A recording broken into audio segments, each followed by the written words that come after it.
प्रिय छात्रों, perfection IAS class में आपका स्वागत है। मैं आलोक कुमार। पिछले क्लास में हम लोग भारत में क्रांतिकारी आंदोलन के बारे में चर्चा कर रहे थे और हमने जाना था कि भारत में क्रांतिकारिता का जो इतिहास है वो काफ़ी पुराना इतिहास है। कहने का आशय ये है कि 1857 का जो विद्रोह है तो ये भी भारत के लोगों के क्रांतिकारिता का ही एक मिसाल था, जब हमने अंग्रेजी सरकार का विरोध किया और उसकी जड़ों को हिलाने का काम किया था। लेकिन अभी भारत में जो क्रांतिकारी आंदोलन जो पढ़ाया जाता है तो इसका आशय यह है कि 1900 ईस्वी के बाद भारत के युवा वर्ग के लोगों ने जो त्याग और बलिदान का रास्ता अपनाया और इस त्याग और बलिदान के रास्ता अपनाने के पीछे उनका एक मजबूत तर्क भी था। उनका तर्क यह था कि 1885 में भारतीय राष्ट्रीय कांग्रेस की स्थापना हुई और 1885 से 1905 तक का काल जो है उसको नरमपंथी राष्ट्रीयता का काल कहा जाता है।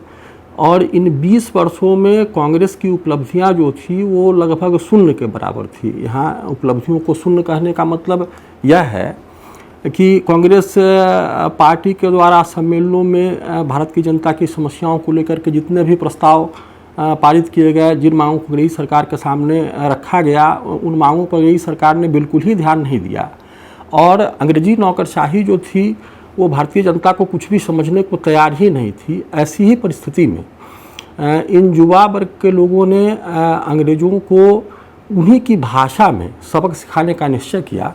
और आपने देखा कि 1900 ईस्वी में मैंने आपको पिछले क्लास में भी बताया था और इस क्लास में भी मैं आपसे फिर से यह कहना चाहता हूं कि भारत में क्रांतिकारी आंदोलन का इतिहास जो है वो 1900 ईस्वी से शुरू माना जाता है। यद्यपि 1897 ईस्वी में ही पुणे में चापेकर बंधुओं ने 2 अंग्रेज पदाधिकारियों की हत्या की थी और ये दोनों अंग्रेज पदाधिकारी जो थे, इसमें एक पूना का प्लेग कमिश्नर था और उसने प्लेग से निपटने के लिए जो अमानवीय तरीके अपनाए थे और जिस तरीके से भारतीयों को प्रताड़ित करने का काम किया गया था उसी का बदला चापेकर बंधुओं के द्वारा लिया गया था। और ये क्रांतिकारिता के इतिहास की एक उल्लेखनीय घटना है।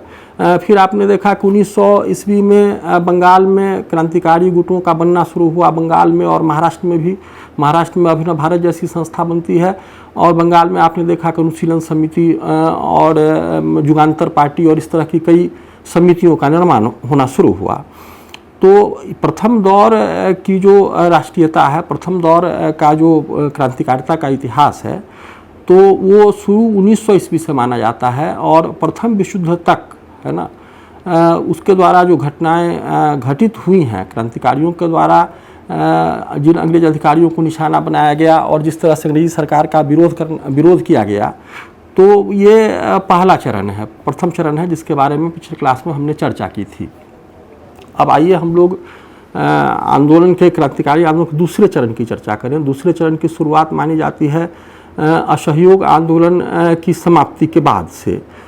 यहाँ यह ध्यान देने की बात है कि 1914 में प्रथम विश्व युद्ध शुरू हुआ और अंग्रेजी सरकार जो थी उसने भारत रक्षा कानून पारित करके जनता के नागरिक अधिकारों में कटौती कर दी और क्रांतिकारियों पर काफ़ी दमनात्मक कार्रवाइयाँ की गई। अधिकांश क्रांतिकारी जेलों में बंद कर दिए गए, जो बचे वो भूमिगत हो गए और यहाँ वहाँ बिखर गए थे।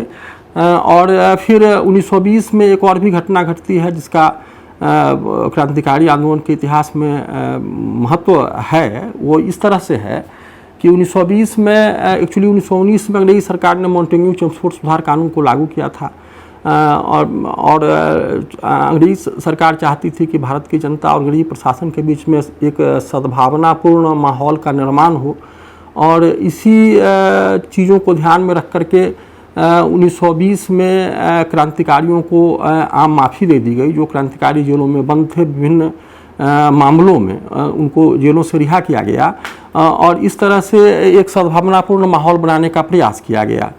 अधिकांश क्रांतिकारी जो जेलों से छूटे तो इन लोगों ने असहयोग आंदोलन में गांधी का बढ़ चढ़ के साथ दिया। लेकिन जैसे ही गांधी जी ने असहयोग आंदोलन को एकाएक स्थगित कर दिया, वापस ले लिया, तो इससे ये जो क्रांतिकारी युवा थे वो काफ़ी निराश हुए और अब फिर से उनका भरोसा जो था वो हिंसक कार्यों में होने लगा था।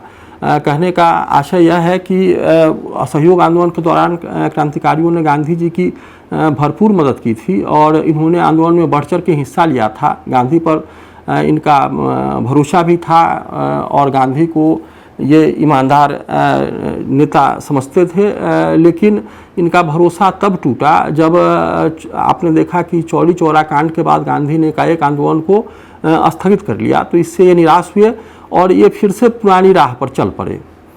आप यहाँ एक चीज़ गौर करेंगे कि भारत में द्वितीय चरण की जो क्रांतिकारिता है ये दो धाराओं में प्रवाहित हो रही हैं।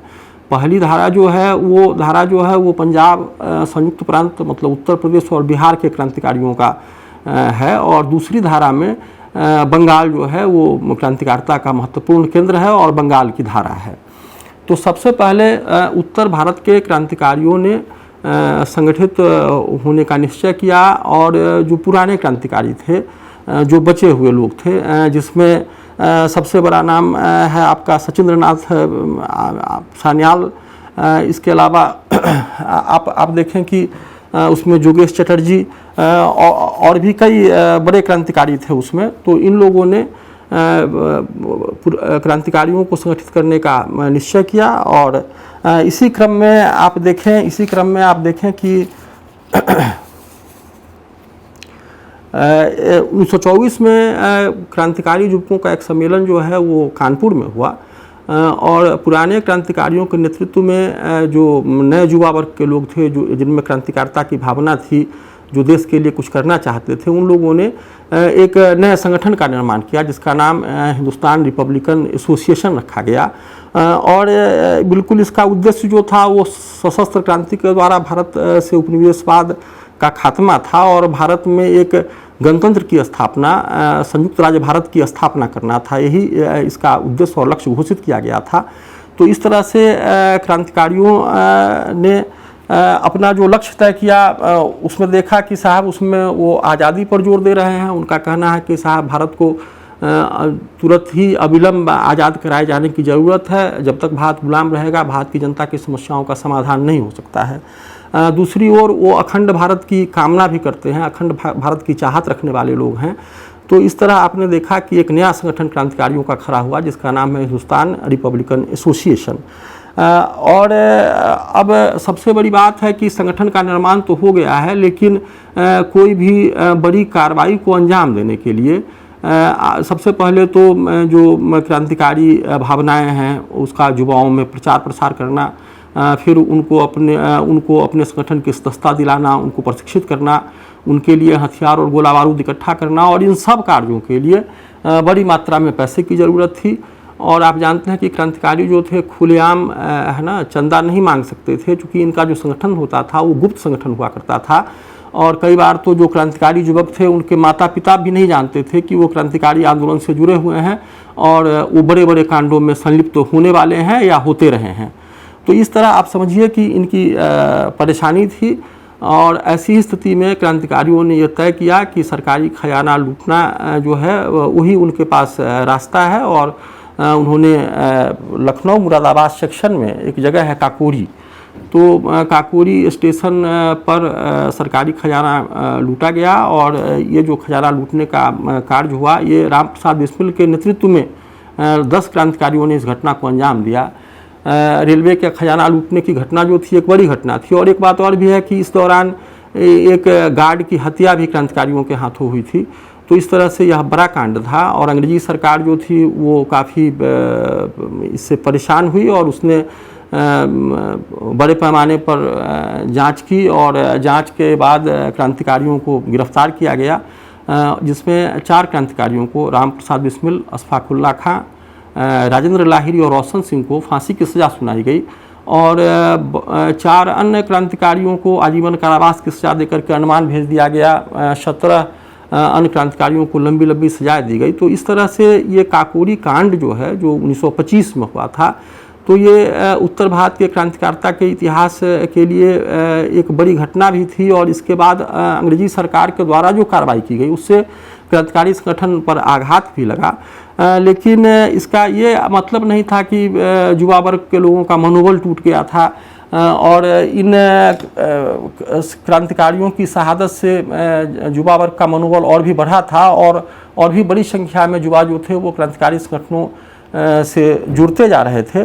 और उत्तर प्रदेश में विजय कुमार सिन्हा, शिव वर्मा और जयदेव कपूर, और पंजाब में भगत सिंह, भगवती चरण बोहरा, सुखदेव, राजगुरु वगैरह ने, है ना, ये मिल करके फिर से संगठन को मजबूती प्रदान करने के लिए कार्य करना शुरू किया। और इसी क्रम में 1928 में इन क्रांतिकारियों का, चंद्रशेखर आज़ाद के नेतृत्व में इन क्रांतिकारियों का एक सम्मेलन जो है वो दिल्ली के फिरोज शाह कोटला में हुआ। और यहाँ एक नए संगठन का वही जो HRA था, जिसको हिंदुस्तान रिपब्लिकन एसोसिएशन या आर्मी कहते हैं, तो उसका नाम बदल दिया गया और इसका नाम HSRA किया गया, हिंदुस्तान सोशलिस्ट रिपब्लिकन एसोसिएशन या आर्मी इसको नाम दिया गया। और क्रांतिकारियों ने कुछ चीज़ों को बिल्कुल क्लियर किया, उन्होंने सामूहिक नेतृत्व को स्वीकार किया और भारत में समाजवाद की स्थापना को अपना लक्ष्य निर्धारित किया। ये युवा क्रांतिकारी जो थे ये काफ़ी पढ़े लिखे लोग थे और इनकी सोच ये थी कि भारत की आज़ादी का मतलब है कि भारत के जो कमज़ोर से कमज़ोर वर्ग के लोग हैं वो भी, उनका भी संसाधनों पर हक होना चाहिए और उनको भी समानता के साथ आगे बढ़ने का मौका मिलना चाहिए। ये क्रांतिकारी जो थे किसी भी तरह के असमानता के पक्ष में नहीं थे और असमानता को समाप्त करके भारत में समाजवादी राज्य की स्थापना करना चाहते थे। और स्वाभाविक भी था, चूँकि 1917 में जो रूसी क्रांति हुई थी और रूसी क्रांति के द्वारा जिस तरह से वहाँ के जो मजदूर वर्ग के लोग थे, वहाँ के जो किसान वर्ग के लोग थे, जिस तरह से उनकी सत्ता में भागीदारी हुई थी, तो ये सारी चीज़ें जो थी वो क्रांतिकारियों को काफ़ी प्रभावित कर रही थी। और इस बात की भी पहले चर्चा हो चुकी है कि भारतीय क्रांतिकारी जो थे उन्होंने कहाँ से सीखा था क्रांतिकारिता को, तो ये आयरलैंड के क्रांतिकारियों से ये प्रेरित होते थे और फिर रूस के जो निहिलिस्ट लोग थे जो वहाँ के जारशाही का विरोध कर रहे थे उनसे भी ये प्रेरित हो रहे थे। तो इस तरह से रूस में जो कुछ घट रहा था और रूस में जो नई शासन व्यवस्था की स्थापना हुई थी तो ये इनके लिए आदर्श था और इसलिए इन्होंने समाजवाद की स्थापना को अपना लक्ष्य निर्धारित किया। और एक चीज़ और भी है कि इस दौर के जो क्रांतिकारी हैं तो वो इस बात को समझ रहे हैं कि एक आध अंग्रेज़ों की हत्या कर देने से, एक आध बदनाम अत्याचारी पदाधिकारियों की हत्या कर देने से भारत से अंग्रेजी शासन का समाप्त होना नहीं है। और अब ये लोग व्यक्तिगत जो कार्रवाई थी और फिर जो हत्या की राजनीति थी इसको छोड़ करके ये संगठित जन कार्रवाई में भरोसा करने लगे थे। लेकिन इसी बीच में 30 अक्टूबर 1928 को लाहौर में साइमन आयोग के विरोध में जो जुलूस निकाला गया था उसका नेतृत्व शेर पंजाब लाजपत राय साहब कर रहे थे और उस जुलूस पर पुलिस ने लाठीचार्ज किया और कहा जाता है कि लाजपत राय को बिल्कुल टारगेट करके उन पर लाठियाँ बरसाई गई। इसका परिणाम ये हुआ कि उनको काफ़ी चोटें आई और इन्हीं चोटों के कारण उनकी मृत्यु भी हो गई।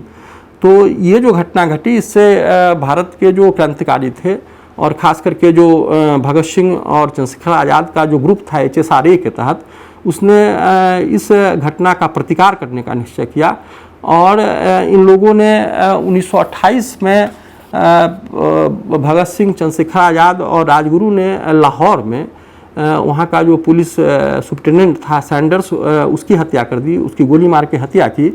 और एक चीज़ और भी है कि ये जो व्यक्तिगत कार्रवाई है, तो यद्यपि क्रांतिकारी जो थे, इस दौर के जो क्रांतिकारी थे वो इस तरह की कार्रवाई के बिल्कुल पक्ष में नहीं थे, लेकिन ये जो जनभावना थी, लाजपत राय जैसे महान नेता पर जिस तरह से लाठियों का प्रहार किया गया था, तो इससे भारतीय युवा जो थे वो काफ़ी उद्वेलित थे, काफ़ी उत्तेजित थे और क्रांतिकारियों को लगा कि साहब इसका बदला लिया जाना जरूरी है और क्रांतिकारियों ने कार्रवाई की।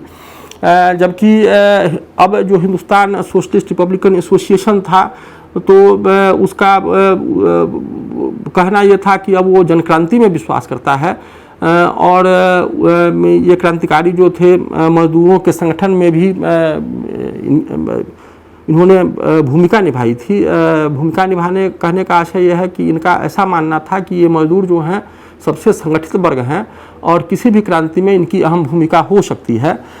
इसी बीच में भारत की अंग्रेजी सरकार ने मजदूर संगठनों को नियंत्रित करने के लिए, चूँकि आपने देखा कि 1920 के बाद के दौर में जो ट्रेड यूनियन है, ट्रेड यूनियनों मजदूर श्रम संघों की भूमिका जो है राष्ट्रीय आंदोलन में काफ़ी बढ़ जाती है।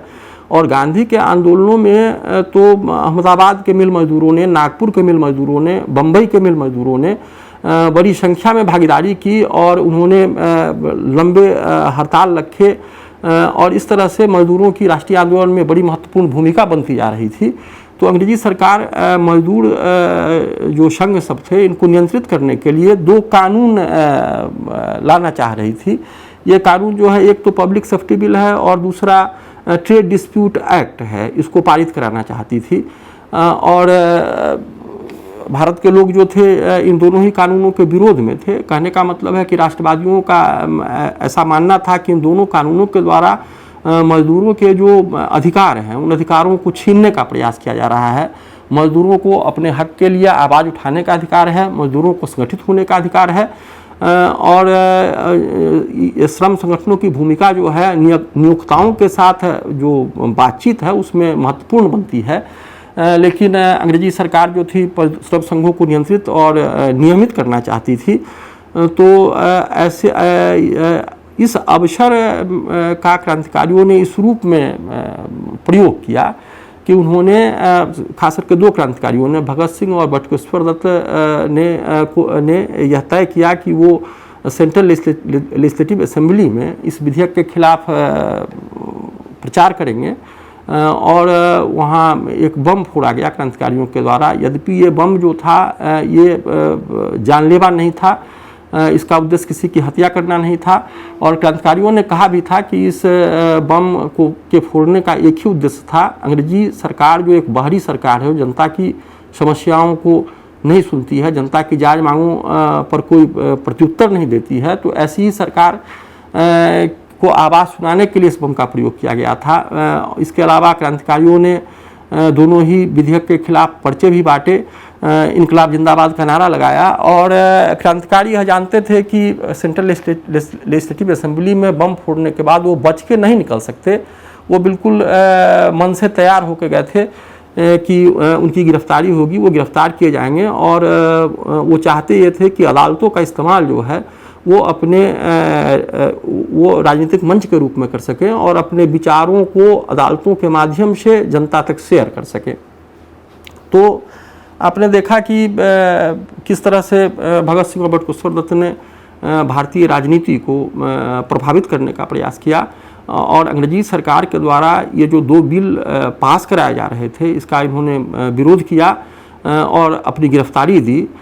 फिर आप यहाँ एक चीज़ और भी गौर करेंगे कि चूँकि सैंडर्स की हत्या में भी इन क्रांतिकारियों का हाथ रहा था, तो सरकार ने लाहौर षड्यंत्र केस के नाम से इन क्रांतिकारियों पर मुकदमा चलाया और 31 जनवरी 1931 को इन क्रांतिकारियों को फांसी की सज़ा दी गई, जिनमें भगत सिंह, सुखदेव और राजगुरु शामिल थे। तो इस तरह आपने देखा कि उत्तर भारत में और HSRA के तहत जो क्रांतिकारी घटनाएं हुई हैं, जिन क्रांतिकारी घटनाओं ने देश की राजनीति को प्रभावित किया है, इसके अलावा एक और भी घटना का बड़ा ही महत्वपूर्ण स्थान है और यह घटना है कि जतिन दास नामक एक क्रांतिकारी जो हैं वो 64 दिनों तक जेल में भूख हड़ताल पर रहते हैं और उसके बाद उनकी मृत्यु हो जाती है।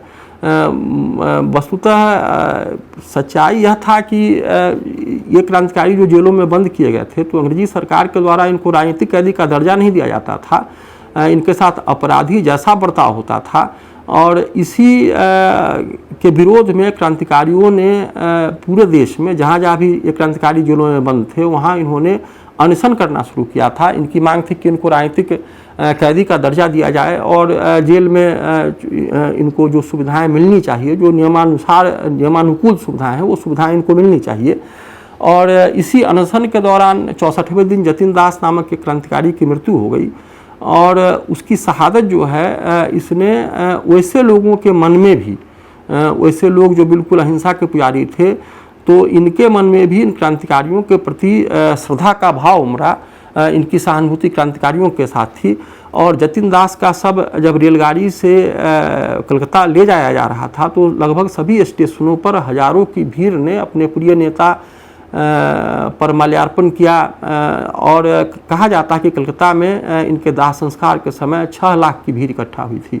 तो इससे आप समझ सकते हैं कि इन क्रांतिकारियों के संगठन यद्यपि गुप्त थे, ये खुल करके सभाओं का आयोजन नहीं कर सकते थे, अपने विचारों को जनता को पहुंचा नहीं सकते थे, लेकिन जो भी सूचनाएं जनता को इनके बारे में पहुंचती थी उससे जनता की एक राय तो बिल्कुल ही निष्पक्ष, जनता का मानना ये था कि ये क्रांतिकारी जो हैं ये राष्ट्र के लिए समर्पित लोग हैं, बलिदानी लोग हैं, निष्ठावान लोग हैं, ईमानदार लोग हैं। और ये छवि इन क्रांतिकारियों की बनी हुई थी और इसी का परिणाम था कि इतनी भारी भीड़ जो थी उनके अंतिम संस्कार में शामिल हो पाई थी। तो इस तरह आपने देखा उत्तर भारत में जो क्रांतिकारिता का प्रथम दौर है, द्वितीय दौर है, वो इस तरह समाप्त होता है। अब हम एक दूसरे धारा की बात करें, हम बंगाल की बात करें कि बंगाल में भी क्रांतिकारिता का काफ़ी पुराना इतिहास रहा है। और 1920 के बाद बंगाल के क्रांतिकारियों ने भी अपने को पुनर्गठित करना शुरू किया। असहयोग आंदोलन में इन क्रांतिकारियों की बड़ी अहम भूमिका थी। और चित्तरंजन दास जो बंगाल में कांग्रेस के सबसे बड़े नेता थे, तो इन क्रांतिकारियों का ये आशीर्वाद भी प्राप्त था चित्तरंजन दास साहब का इनको। और चित्तरंजन दास के आंदोलनों में बड़ी महत्वपूर्ण सहयोगी की भूमिका निभाते रहे थे। बंगाल के क्रांतिकारियों ने 1924 में जो पहला घटना को अंजाम दिया, वो घटना था कलकत्ता के बदनाम पुलिस कमिश्नर टेगाट की हत्या की कोशिश। और गोपीनाथ साहा नामक एक क्रांतिकारी ने टेगाट की हत्या करने का प्रयास किया, यद्यपि टेगाट बच गया और एक दूसरा अंग्रेज जो था वो इस हमले में मारा गया था।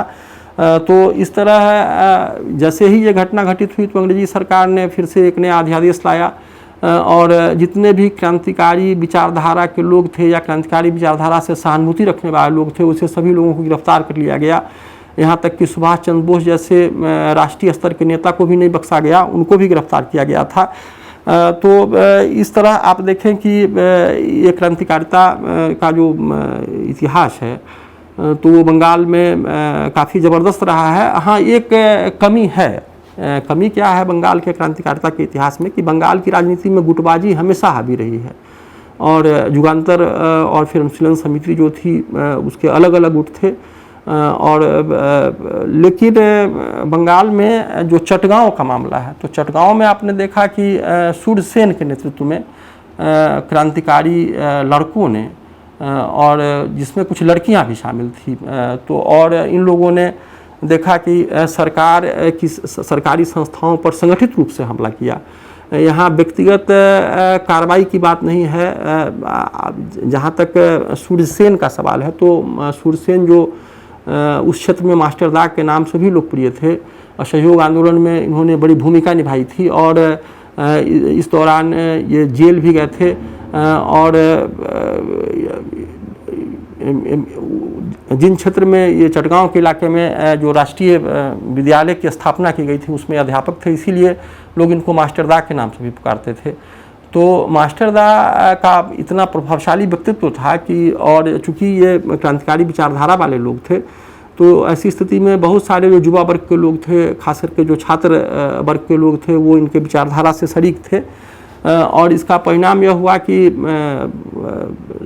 सूरसेन महोदय ने यह तय किया कि चटगांव के 2 शस्त्रागारों पर हमला किया जाएगा। एक तो पुलिस का शस्त्रागार था और दूसरा सैनिक मुख्यालय का जो शस्त्रागार था उस पर हमला करने का निश्चय किया। और इसका परिणाम हुआ कि आप 18 अप्रैल 1930 की रात में सबसे पहले तो गणेश घोष के नेतृत्व में 6 क्रांतिकारियों ने पुलिस शस्त्रागार पर कब्जा कर लिया। और फिर लोकीनाथ बाउल के नेतृत्व में 10 क्रांतिकारियों का एक गुट जो था उसने सैनिक शस्त्रागार पर हमला बोला और सैनिक शस्त्रागार पर कब्जा कर लिया। लेकिन हथियारों पर तो इनका कब्जा हो गया, लेकिन गोला बारूद को पाने में ये विफल रहे। और ऐसी स्थिति में सूरसेन के नेतृत्व में वहाँ तिरंगा झंडा फहराया गया। सूरसेन ने एक अस्थायी सरकार की स्थापना की घोषणा भी की। इसके अलावा चटगांव के क्रांतिकारियों के कुछ और भी लक्ष्य थे। इन लोगों का इरादा ये था कि संचार के जो भी माध्यम हैं, टेलीफोन और टेलीग्राफ के तारों को काट दिया जाए। इसके अलावा ढाका और चटगांव के बीच में, कलकत्ता और चटगांव के बीच में जो रेलगाड़ियों का प्रचालन होता था, उस नेटवर्क को अस्त व्यस्त करने का भी काम किया गया और इन दोनों ही कामों में इन क्रांतिकारियों को सफलता भी मिली। लेकिन ये क्रांतिकारी भी इस बात को समझते थे कि ये बहुत बड़ी घटना है, शस्त्रागार पर हमला जो है इसको अंग्रेजी सरकार जो है बड़ी ही गंभीरता से लेगी, और हुआ भी ऐसा ही।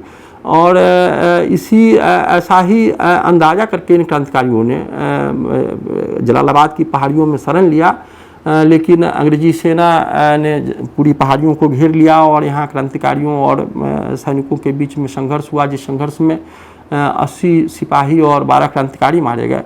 तो इस तरह आपने देखा कि ये जो चटगांव जो विद्रोह है या चटगांव का कांड जो है, ये क्रांतिकारिता के इतिहास में को एक नई ऊंचाई पर ले जाने का काम कर रहा है।